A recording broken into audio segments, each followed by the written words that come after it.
Hi and welcome back to this week's episode of Karen's Bookshelf. Now it's almost September, which for many of you means a return to routine, and I do hope that includes your book club. Now perhaps like me, you've been attending your book club over the last few months over Zoom, but possibly this month you'll feel like getting back to real meetings with coffee, cakes and lots of book club chat. Now with that in mind, I've got some brilliant book club pick recommendations that you can take to your book club.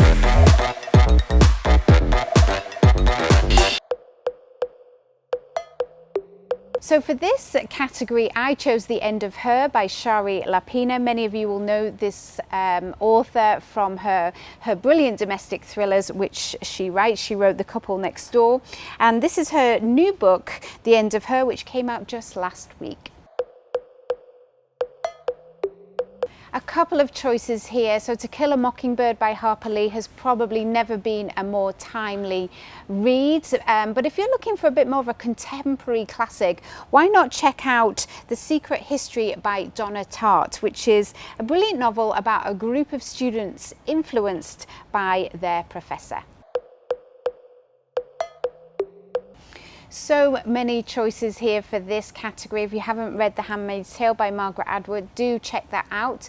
American Dirt by Janine Cummings is another brilliant pick. But if you haven't heard of this book that I'm about to recommend, do have a look. It's called Uncanny Valley by, it's a memoir by Anna Weiner, and she's a 25-year-old who left her job in New York in publishing to go and work in Silicon Valley. Completely different world, and she soon finds herself addicted to the internet. The debut novel by Avni Doshi, Burnt Sugar, is out in the UK and the US. This is a brilliant literary piece of work that I'm sure you'll enjoy. It's a story about a mother and a daughter as they struggle to understand each other. So that's everything from me. I do hope that you enjoyed this week's episode, and if you're planning to attend your book club this month, do let me know what you're reading in the comments below. In the meantime, I look forward to seeing you again next week on Karen's Bookshelf.